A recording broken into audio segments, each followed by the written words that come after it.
एक क्रिमिनल जिसे जेल भेजा गया था, लेकिन वो घमंडी था, तो जेल के वार्डन ने उसे इतनी इज्जत क्यों दी? इस आदमी का नाम था जोहान, जो सियोल हॉस्पिटल में डॉक्टर था। उसे बिना अनुमति के दवा देने के लिए जेल भेजा गया, जिससे एक मरीज की मौत हो गई।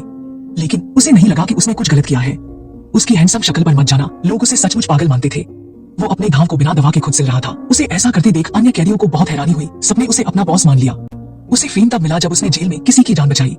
जेल का डॉक्टर एक इंटर्न था, जिसने मरीज के लक्षण देखकर तुरंत एम्बुलेंस बुलाने के लिए दौड़ लगा दी। जैसे ही वार्डन उसके पीछे सोल्यूशन ढूंढने गए, कोई इन्फर्मरी में आया। उसने मरीज को देखा और समझ गया कि उसकी छाती में इंटरनल ब्लीडिंग के कारण सांस लेने में कठिनाई हो रही थी। सामान्य डिसइंफेक्ट करने के बाद उसने छाती में सही जगह ढूंढकर सिरिंज से ब्लड क्लॉट्स निकाल दिए। ये काम जोहान के लिए बच्चों का खेल था। थोड़ी ही देर में मरीज खतरे से बाहर था और होश में आ गया। फिर वो आराम से सफाई का काम करने चला गया। जब वार्डन लौटे तो उन्होंने सिर्फ जोहान का नंबर देखा। जेल में उसका एग्जिस्टेंस भगवान जैसा था। जेल के सभी डॉक्टर जोहान की काबिलियत से डरकर भाग गए। आज इंटर्न डॉक्टर शियंग का पहला दिन था। अचानक एक मोटा आदमी जमीन पर गिर पड़ा। शियंग उसकी जांच करने पहुंची। उसे पता था कि आदमी ने मछली का कांटा गलती से निगल लिया है और रात को एक्सपायर्ड सॉसेज भी खाई थी, लेकिन वो समस्या समझ नहीं पाई। तभी भीड़ से एक आवाज आई। आवाज तो सुनाई दी, लेकिन व्यक्ति दिखा नहीं। वार्डन ने आवाज की दिशा में देखा। सबने रास्ता बनाया। पता चला कि जोहान वही खड़ा था जहां वो होता था, वहां उम्मीद होती थी। ऐसा लगता था मानो वो आधुनिक समय का जीवित बुद्ध हो। इस समय शियंग ने उससे समस्या पूछी। जोहान ने उसे सार्कास्टिकली जवाब दिया और अपने जजमेंट को कंफर्म किया। उसने कहा, मछली के कांटे ने गले की त्वचा को छेद दिया और एक्सपायर्ड सॉसेज के बैक्टीरिया से इन्फेक्शन फैल गया, जिससे सूजन और सांस लेने में दिक्कत हुई। तभी शियंग को समझ में आया। ऐसा लगा जैसे किसी ज्ञानी ने उसे ज्ञान दिया हो। जोहान ने शियंग से मरीज के लिए ब्रीदिंग ट्यूब डालने को कहा, लेकिन शियंग एक इंटर्न थी और उसने कभी इस तरह की प्रैक्टिस नहीं की थी। जोहान ने उसे हाथ पकड़कर सिखाया। शियंग ने अपने डर पर काबू पाया और ट्यूब सक्सेसफुली डाल दी। मरीज धीरे धीरे ठीक होने लगा। उस समय सबने राहत की सांस ली। खतरा होते हुए भी शियंग ने जान बचा ली। जैसे ही शियंग जोहान को धन्यवाद देने वाली थी, वो आराम से अपनी ट्रॉली धकेलता हुआ चला गया। वो आया, लेकिन रुका नहीं। पीछे सिर्फ उसकी कहानी रह गई। जब मरीज को बड़े हॉस्पिटल में ट्रांसफर किया गया तो शियंग ने डॉक्टर को बीमारी का सही कारण बताया। ये सुनकर डॉक्टर बहुत हैरान हुआ। इसी समय जंगबो डॉक्टर को दिखाने आया। सबको लगा कि वो बीमारी का नाटक कर रहा है। महिला डॉक्टर के सामने उसने बस इतना कहा कि उसे पेट दर्द हो रहा है। इंटर्न डॉक्टर शियंग ने इसे ज्यादा गंभीरता से नहीं लिया और सोचा कि ये साधारण दर्द है। उसने हाथ पैर पर हुए रैशेस को पूरी तरह नजरअंदाज कर दिया। वो एक हफ्ते में रिहा होने वाला था। वो खुशी खुशी जोहान को धन्यवाद देने गया, लेकिन जोहान ने कहा रिहाई से पहले ही उसकी मौत हो जाएगी। ये सुनकर जंगबो चौंक गया। पता चला कि जोहान उसकी बीमारी को शियंग से भी बेहतर जानता था। अगले दिन जोहान ने शियंग से मिलकर जंगबो की बीमारी के बारे में बताया। उसके लक्षण सिर्फ बुखार और पेट दर्द तक सीमित नहीं थे। उसे दस्त, उल्टी, हाथ पैर पर रैशेस, तेज बुखार और पसीना भी हो रहा था। जोहान ने सीधे पूछा, क्या ये कार्पल टनल सिंड्रोम हो सकता है? शियंग को विश्वास नहीं हुआ। उसने कहा कि ये बस एक स्किन प्रॉब्लम है, ज्यादा से ज्यादा ये एक्यूट अपेंडिसाइटिस हो सकता है। मगर जोहान ने शियंग को जंगबो को बड़े हॉस्पिटल भेजने की सलाह दी। जोहान की बातों पर शियंग चुप रह गई। यहाँ तो बीमारी की जांच करने के लिए उपकरण तक नहीं थे। वो बोली, क्या तुम्हारी आंखें स्कैनर हैं? और सच में उसकी आंखें स्कैनर जैसी थी। शियंग ने गुस्से में उसे बाहर जाने को कहा, लेकिन जोहान ने साबित कर दिया कि उसका अंदाजा सही था। उसने कहा, तुम तीसरे साल के इंटर्न हो, क्योंकि तुम्हारा महंगा बैग, कपड़े और जूते 2 साल पुराने हैं। इंटर्नशिप के दौरान 2 साल तक तुमने कुछ नहीं खरीदा। यहाँ तक कि उसने कहा, तुम आज रात विदेश जाने वाली हो, तुमने कुछ गलत किया है क्या? आखिरकार तुम किससे भाग रही हो? जोहान की तीखी बातें सुनकर शियंग का दिल टूट गया और वो रोने लगी। शाम को जैसे ही जंगबो की हालत बिगड़ी, उसकी नसें उभर आईं। वार्डन ने तुरंत 911 पर कॉल करने को कहा। उसी समय शियंग अपना सूटकेस लेकर विदेश जाने के लिए निकल रही थी। एम्बुलेंस पहुंच गई, लेकिन शियंग कहीं नजर नहीं आई। जोहान परेशान हो गया और शियंग को ढूंढने लगा। इस समय शियंग टैक्सी में बैठ रही थी। तभी वार्डन ने आकर उसे रोका। वार्डन की बात सुनकर उसे पता चला कि जंगबो की हालत नाजुक है। शियंग अब दुविधा में थी, विदेश जाने का मौका या जंगबो को बचाना। अब जंगबो को बचाने वाला एकमात्र इंसान शियंग थी। जोहान जानता था कि अगर वो नहीं आएगी तो जंगबो की मौत निश्चित है, इसलिए उसने पैरामेडिक्स को रोका। शियंग ने सभी को निराश नहीं किया और आ गई। जोहान ने उससे विनती की कि वो जंगबो को बचाए। ये पहली बार था जब किसी ने उस पर भरोसा किया कि वो मरीज को बचा सकती है। जंगबो को बड़े हॉस्पिटल ले जाया गया। शियंग ने डॉक्टर से कहा कि पहले किडनी की जांच करें। डॉक्टर को शियंग की हरकतें बेवकूफी भरी लगी। उसने पूछा, क्या ये जोहान का आइडिया है? शियंग ने पलटकर डॉक्टर से पूछा, क्या आप दोनों एक दूसरे को जानते हैं? डॉक्टर ने मजबूरी में आह भरते हुए कहा, जोहान एक भूत जैसा है। वो जोहान की बात पर विश्वास नहीं करता। जैसे ही रिपोर्ट आई, डॉक्टर का घमंड चूर हो गया। किडनी की समस्या सच में पाई गई। पेशाब की जांच पॉजिटिव थी। इसी समय जोहान ने शियंग को कॉल करके बताया कि जंगबो को फेब्री डिजीज होने का चांस है। यू जून ने कहा, यह नामुमकिन है क्योंकि पूरे देश में फेब्री डिजीज के 100 से भी कम केस हैं। जोहान ने जंगबो की परवाह करते हुए फिर से शियंग को कॉल किया।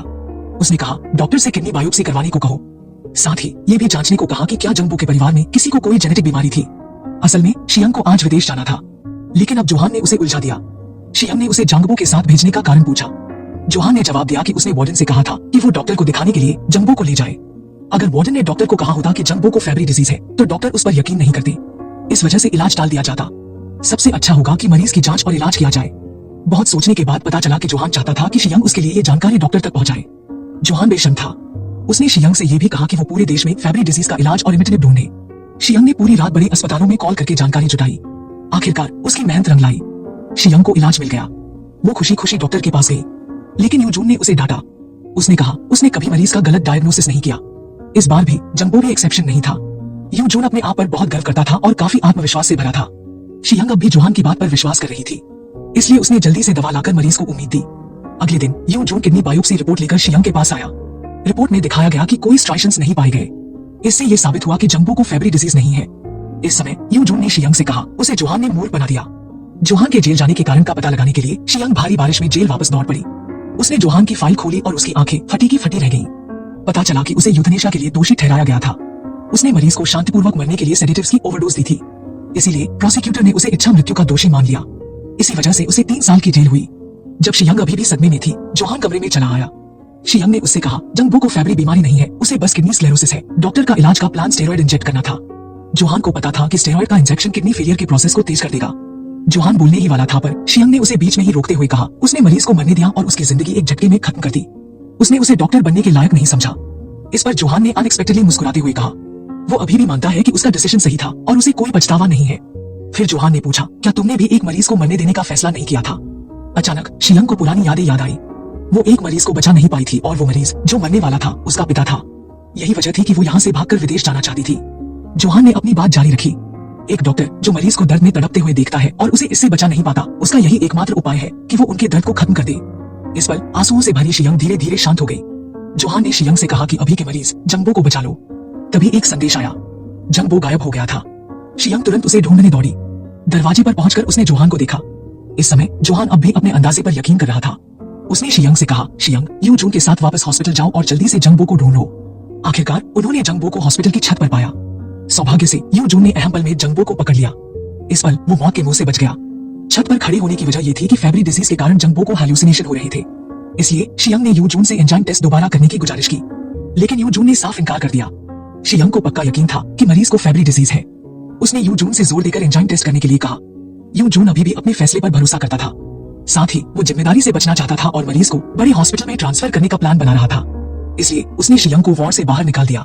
ठीक इसी समय जेल का वो मशहूर डॉक्टर जोहान वहां आ पहुंचा। यूजून ने आखिरकार उसकी असली शक्ल देखी। यूजून ने उत्सुकता से पूछा, क्या जोहान एक कैदी नहीं है? वो यहाँ कैसे आ सकता है? पता चला कि आज दोपहर 12 बजे जोहान अपनी सजा पूरी करके रिहा हो गया था। लेकिन 1 घंटे पहले शियंग की जानकारी के जरिए जोहान को पता चला कि यूजून जंबो को बड़े हॉस्पिटल ट्रांसफर करने की प्लानिंग कर रहा है। ये सुनकर वो गुस्से में जल उठा। उसे अपनी सजा खत्म करने के लिए 1 घंटा और चाहिए था। अगर उसने आकर जंबो को ट्रांसफर करने से नहीं रोका तो ट्रांसफर के दौरान इलाज का सही समय चूक जाने से उसकी मौत हो जाती। इसलिए जोहान ने इमिटेनिब का जिक्र किया। जैसे ही शियंग ने दवा का नाम सुना, वो समझ गई। वो जल्दी से यूजून के पास गई और बीमारी के लिए दवा मांगने लगी। उसने कहा कि ट्रांसफर के दौरान इसे एहतियातन इस्तेमाल किया जा सकता है। यूजून ने ज्यादा सोचे बिना शियंग की बात मान ली। उसी समय जंबो के पिता खुद को दोष दे रहे थे। उन्होंने कहा उनकी पत्नी का भी गलत डायग्नोसिस हुआ था और उनकी मौत हो गई। इसके अलावा कुछ समय पहले जंबो की बहन की भी क्रॉनिक किडनी फेलियर से मौत हो गई। अब उनका भाई भी गंभीर रूप से बीमार था और उसे व्हीलचेयर का सहारा लेना पड़ रहा था। तभी शियंग को याद आया, ये तो परिवार में जेनेटिक बीमारी हो सकती है। वो भागते हुए यूजून के पास गई और कहा, अगर माँ को फेब्री डिजीज थी तो बेटे में 50% चांस है इसे पाने का। शियंग ऐसे बोल रही थी जैसे उसमें कोई आत्मा आ गई हो। वो बार बार कह रही थी कि जंबो को फेब्री डिजीज है। शायद वो अपनी अंतरात्मा को शांत करने की कोशिश कर रही थी, थोड़ा बेहतर महसूस करने के लिए, क्योंकि उसने जंबो का गलत डायग्नोसिस किया था। यूजून ने कहा कि वो पागल हो गई है, फिर भी वो जंबो को ट्रांसफर करना चाहता था। तो उसने जिद्दी शियंग को कमरे से बाहर निकाल दिया। तभी योहान वहां आ गया, जहां योहान ने यूजून को बताया वो और जंबो एक ही जेल में थे और उसने जंबो को 1 साल से ज्यादा समय तक देखा था। सभी संकेत साबित करते थे कि ये फेब्री डिजीज थी। यूजून ने कई बार किडनी बायोप्सी जांची और फिर भी उसे कुछ नहीं मिला, क्योंकि बहुत सारे सेल्स नेक्रोटिक हो चुकी थी और स्ट्राइशंस दिखाई नहीं दिए। अगर इसे पहले ही पता कर लिया जाता और फेब्री डिजीज का डायग्नोसिस हो जाता तो इसे ठीक करने के लिए पर्याप्त समय होता। योहान ने यूजून से कहा, क्या तुम श्योर हो कि अगर तुम जंबो को नॉर्मल किडनी फेलियर का डायग्नोसिस करके स्टेरॉइड का इंजेक्शन लगाओगे और वो मर जाएगा तो तुम इसकी जिम्मेदारी उठा सकते हो?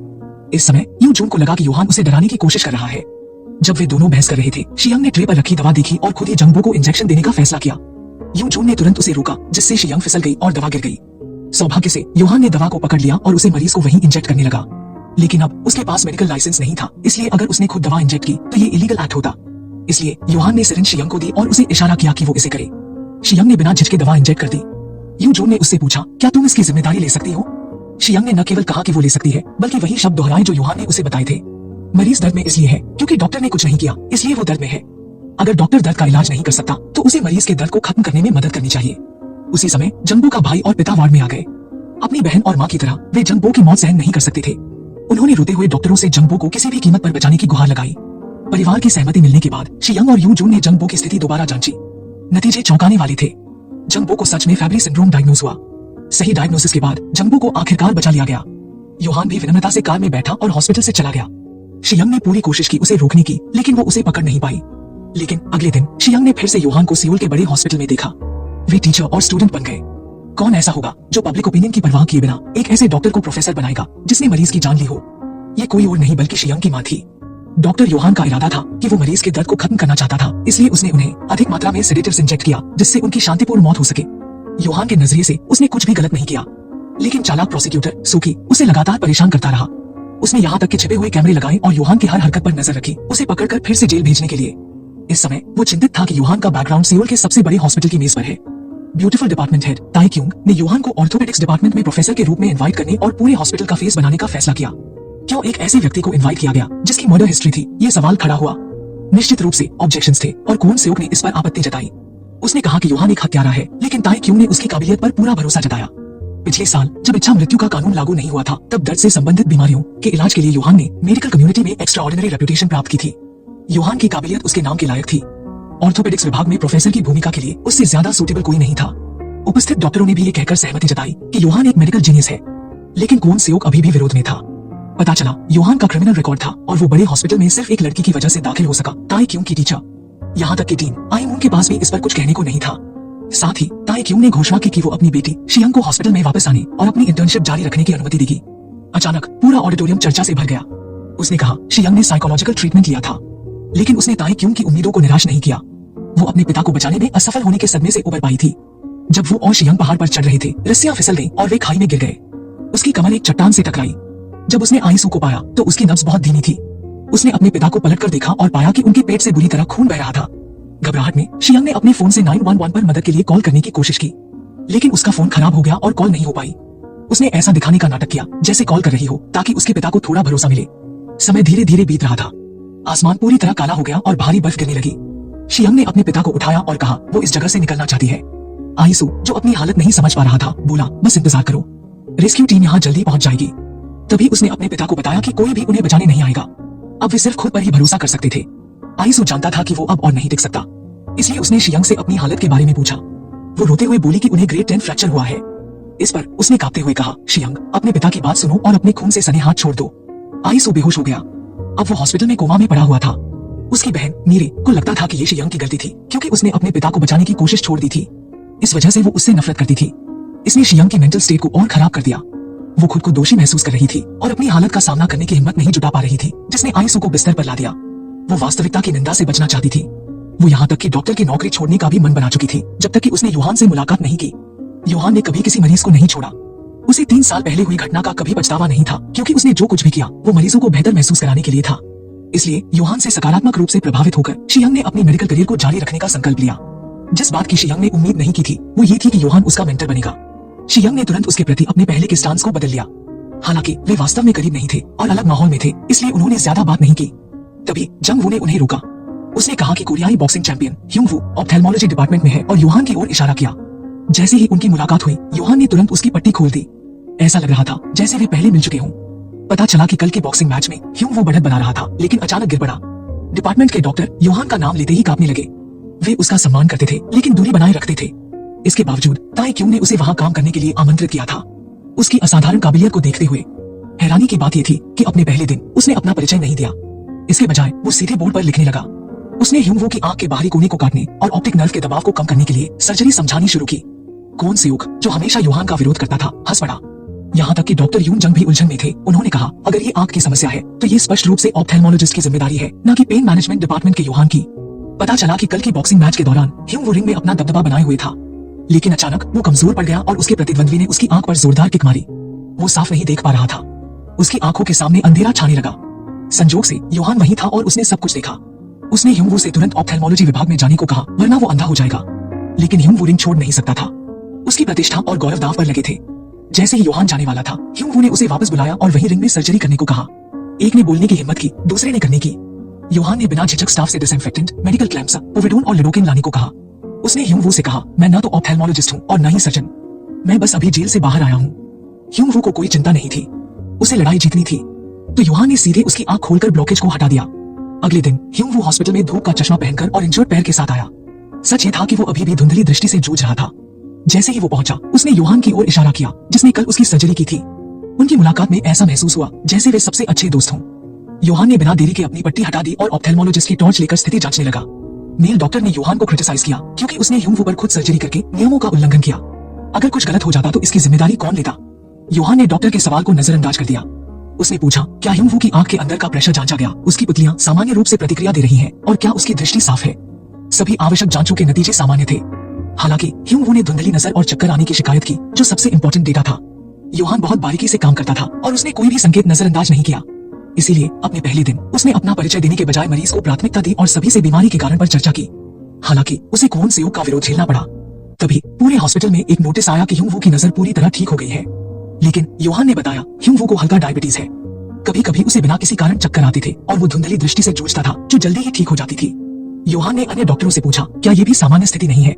उसी समय ह्यूंग वू चीफ और अन्य डॉक्टरों के साथ तस्वीरें खिंचवा रहा था और डिस्चार्ज होने वाला था। योहान वहां आया और उसे डिस्चार्ज से रोका। उसने कहा ह्यूंग वू अब मुकाबला नहीं कर सकता और उसे अपनी बीमारी के असली कारण को समझने के लिए और जांच की जरूरत है। लेकिन ह्यूंग वू को अपनी हेल्थ पर पूरा भरोसा था और उसे जांच की कोई आवश्यकता महसूस नहीं हुई। ह्यूंग वू का मानना था, आप जितना अधिक आराम करते हैं उतनी ही अधिक समस्याएं होती हैं। योहान जानता था कि वो अपनी अबनॉर्मल हेल्थ कंडीशन के बारे में जानता है। ह्यूंग वू बस हंसते हुए बोला, अगर मुझ में कोई समस्या है तो मैं मुकाबला कैसे कर सकता हूँ? फिर वो हॉस्पिटल में अपनी घड़ी भूलकर चला गया। योहान को पता था कि वो इसे लेने वापस आएगा, इसलिए उसने शियंग को उससे बात करने के लिए कहा। उसने ह्यूंग वू से कहा कि ये आंख की समस्या नहीं है बल्कि ब्रेन के नर्वस सिस्टम की समस्या है। ह्यूंग वू ने उससे कहा, उसने पहले एक पत्र पर साइन किए थे जिसमें लाइफ सेविंग ट्रीटमेंट बंद करने का अपना इंटेंशन लिखा था और उसने कहा कि वो ये संदेश योहान तक पहुंचा दे, भले ही वो कभी बेहोश हो और हॉस्पिटल लाया जाए। मैं किसी बेकार की इमरजेंसी प्रोसेस नहीं चाहता। वो अपने चश्मे पहनकर चला गया।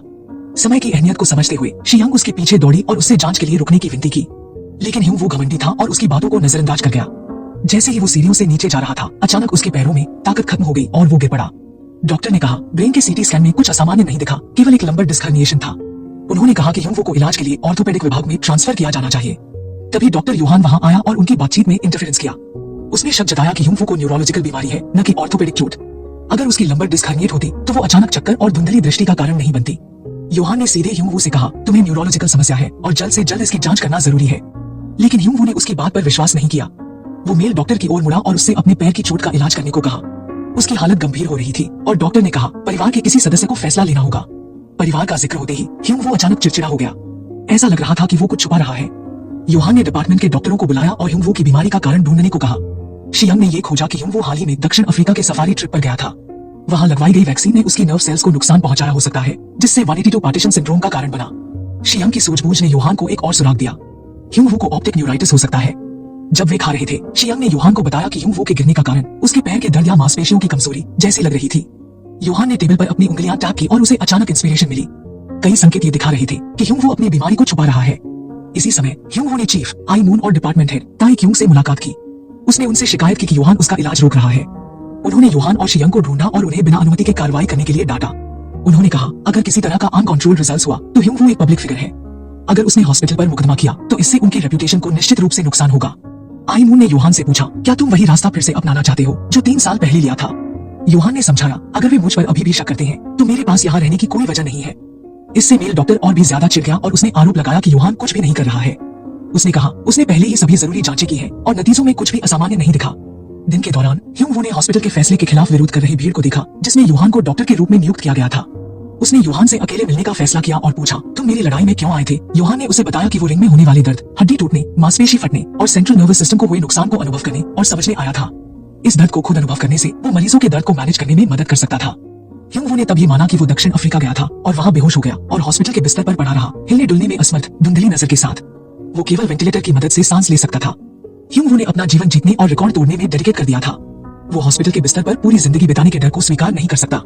इसलिए उसने योहान से कहा, अगर एक दिन मैं पैरालाइज हो गया तो कृपया मेरी मदद करना और मुझे शांति से जाने देना, जैसा तुमने 3 साल पहले किया था। योहान ने जवाब दिया, मैं मरीजों के दर्द को मैनेज करता हूँ, उनकी जिंदगी के दर्द का नहीं। हालांकि ह्यूंग वू एक ऐसा जीवन नहीं जीना चाहता था जो जीने लायक न हो। वो लड़ाई में लगी किसी भी चोट को सह सकता था, लेकिन एक बेजान वस्तु की तरह जीवन बिताने को स्वीकार नहीं कर सकता था। योहान ह्यूंग वू के साथ पूरी तरह कंफ्यूजन में था। उस शाम ह्यूंग वू की अचानक सांसें तेज हो गई। मेडिकल स्टाफ ने तुरंत इलाज शुरू किया। जिस डॉक्टर को सांस लेने वाली ट्यूब डालने का कोई अनुभव नहीं था, उसने कार्रवाई करने में झिझक दिखाई और मदद के लिए दूसरे डॉक्टर को बुलाया। लेकिन उसने जिम्मेदारी से पल्ला झाड़ते हुए कहा, वो मेरा मरीज नहीं है। तभी योहान आया और सांस लेने वाली ट्यूब संभाल ली। दोनों डॉक्टरों ने बहस करते हुए योहान से पूछा कि क्या वो जिम्मेदारी ले सकता है। उसने उन्हें नजरअंदाज कर दिया। योहान के प्रयासों के कारण ह्यूंग वू की धड़कन वापस आ गई। योहान को मरीज की सुरक्षा के लिए इतना डेडिकेटेड देखकर शियांग को विश्वास नहीं हुआ कि 3 साल पहले उसने हत्या की थी। व्हाइट बोर्ड ह्यूंग वू की बीमारी के एनालिसिस से भरा हुआ था, ये स्पष्ट करते हुए कि योहान ने रात दर रात कई रीजंस को छांटा था। इसने अन्य डॉक्टरों को शर्मिंदा कर दिया। आखिरकार योहान ने कंक्लूजन निकाला कि ह्यूंग वू की बीमारी मायस्थेनिया ग्रेविस थी। ये एक न्यूरोलॉजिकल स्थिति थी, ऑर्थोपेडिक समस्या नहीं। फिर भी योहान ने शियांग से खून का सैंपल लाने को कहा, लेकिन उसने विरोध किया और कहा, हमारे पास ऐसा करने का अधिकार नहीं है, तुम हद से बाहर जा रहे हो। उसी समय अस्पताल को एक अनएक्सपेक्टेड खबर मिली। न्यांगो, ह्यूंग वू का वकील, अपने क्लाइंट की इच्छा के अनुसार आगे बढ़ा और ह्यूंग वू को शांति से जाने देने का फैसला किया। आई मून तुरंत घबरा गया। अगर ह्यूंग वू की अस्पताल में मौत हो जाती तो यह न केवल सार्वजनिक जांच के दायरे में आता, बल्कि उसका परिवार अस्पताल पर हत्या का मुकदमा भी करता। हैरानी की बात यह थी कि कौन सेवक ने गड़बड़ी के लिए योहान को दोषी ठहराया। लेकिन ताई क्यूंग ने कहा, अभी किसी की जिम्मेदारी तय करने का वक्त नहीं है, बल्कि मरीज की बीमारी का कारण पता लगाना सबसे महत्वपूर्ण है।